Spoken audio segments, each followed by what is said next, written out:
Welcome to the Beverly Hills Plastic Surgery Podcast. I'm Dr. J. Calvert, today with Dr. Millicent Rovelo, sitting in a well-lit office at an earlier age because daylight savings has taken place not only here but also in Europe.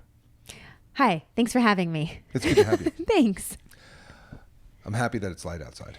I love it. It used to get dark so early, and now there's actually some daylight when we leave, which is really nice. I get to go home and water my plants. I don't like watering my plants when it's dark outside because I'm afraid of creepy crawlers. But now I can water my plants. Before we get into nose fillers, which we're going to talk about, I promise, since we just did some nose fillers on one of our amazing staff members, I have to tell you that daylight savings played into the fact that I almost burned up in the hotel in Bergamo, Italy. Oh, weekend. really? Yes. How so? Because the time was off. And, so I said, well, let's sleep an extra hour. And during that time, because I was there with my son, we were in Italy for this rhinoplasty conference, the hotel caught on fire. That's so crazy. and Ace and I were in the hotel room while the place was on fire, and we were woken up by a very large, giant, really 6'6" or something, Italian fireman trying to beat down our door. And so I opened the door, of course, and he was like, fire. I was like, I see the smoke billowing down the hallway. So I said, Ace, we need to go. The place is on fire. So we got our stuff and got out of there pretty quickly. And the hotel did not burn down, which was good. And my only regret is that I grabbed a Anaheim Ducks shirt and a Pittsburgh Penguins hat. And so I was clearly going to appear on the wrong jersey cam if I were in the stadium. Yes, that's the big regret. Yeah, so that was the big problem. But we did not come home as charred crisps and body bags, which was good. Most importantly. Yeah, because it was bad. I mean, that place was definitely going down. Why did it catch on fire? Somebody threw a cigarette in a trash can. Of course. Oh, Italy. That was it. It's on camera. You see him. He's like this. He just goes boom, right in the trash can. It's like... In the hotel? Really? Yeah. Oh, jeez. So it set the place on fire. Don't do that. Anyway, back to what we were talking about. Back to noses. Back to nose fillers. Yes. So the reason we want to talk about this is because a lot of people say, oh, do you do non-surgical rhinoplasty? And I was like, yeah, I do. It's not like, I'm kind of a surgeon, though. I know. Like, don't come to me for that. I'll do it. Yeah. But I won't like it. Do I have to like it while I'm doing it? Do I? I mean, I get it, right? Like if there's something about your nose you don't like, and maybe it's not a big deal, and you just really don't want to deal with surgery, you can't afford it, or it's just, you can't take time off or whatever. Like it would be great if there was an option to fix the problems that you see without having to have surgery. I mean, it's a logical question. Right. And I do nose fillers. In fact, what I do is, I try to create the look that could be created with surgery using the fillers so that, now everybody has to understand this. If you get nose fillers, your nose will be bigger. Oh, yeah. Well, there are some Instagram accounts, which will remain nameless, where they do nose fillers and lo and behold, the nose is smaller afterwards. Isn't that incredible? I'm fishy with that. It's I don't know how that's obviously possible. Fishy. It's not. If you add fillers, your nose will be bigger, period. Wait, so if I put breast implants in a patient, the breasts don't get smaller? No, they don't. They get bigger. That's the way it works. Okay. But I use nose fillers a fair amount. Fillers in the nose, I guess. They're not really nose fillers. They're fillers that you put into the nose. Because they have saved the day for little tiny post-rhinoplasty defects. For sure. All the time. Right. Something you don't want to go back to the OR. Just a little bump or a little bit of asymmetry or a little scar ball. Just camouflage that with a little dollop of filler. It's so nice. And it works great. However, there are risks. Oh, yes. That is the big deal. And you will definitely find a decent amount of practitioners who just don't do nose fillers. And that is A-okay because it is a high risk thing. And little sideline, a little, health safety thing, TSA, whatever, PSA, public safety announcement, PSA. As opposed to the TSA. As opposed to TSA pre-check.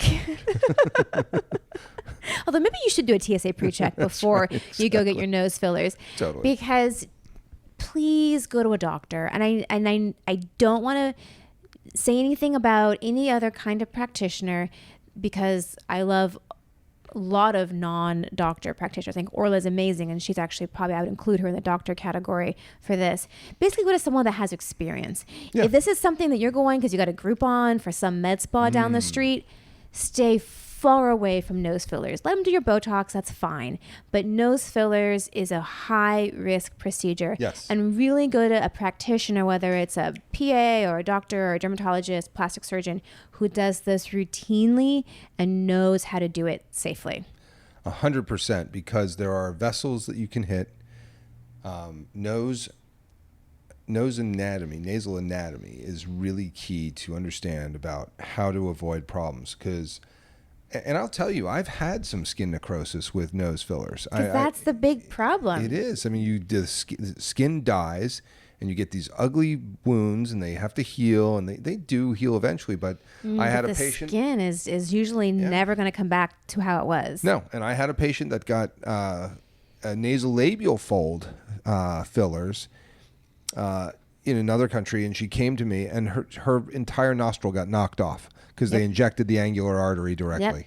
And that is a very real complication for nasolabial fillers, which is why, again, you have to be really careful with who you go to, that they know what they're doing. And even with a seasoned practitioner, anatomy is not straightforward. Everyone has a little bit of variation in their anatomy. So you can do everything textbook, and you can still have problems because it doesn't take much to get into these little small vessels. And the nose is not a forgiving place. It doesn't have good blood supply coming from other sources. So if you knock off one artery to that tip of the nose or to that nostril, that's it. That's all it has. That's it. It's done. Yeah.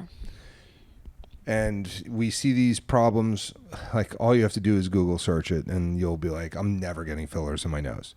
Yeah. But that shouldn't be the approach. You have to go to somebody who knows what they're doing. They'll do a good job for you, as we just did nose fillers for my amazing team member, and it looks great. I mean, it's really nice. And we did it for Asian rhinoplasty, non-surgical rhinoplasty, where we built up the bridge, projected the tip.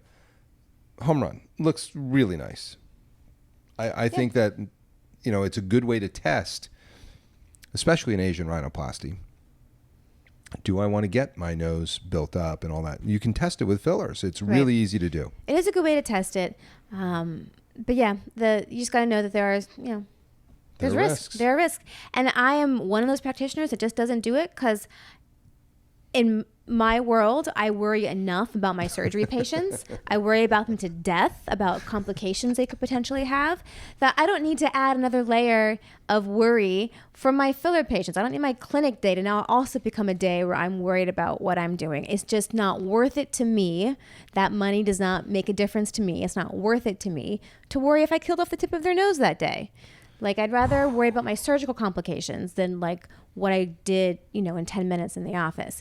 And that's just me personally. Dr. Calvert is a very experienced rhinoplasty surgeon. He's very comfortable with the anatomy of the nose. And more importantly, if there's a problem, he's very comfortable in fixing the problem. That's the other thing. Well, and you have to have your bailout kit. If you're doing fillers, you have to have all the emergency. For sure.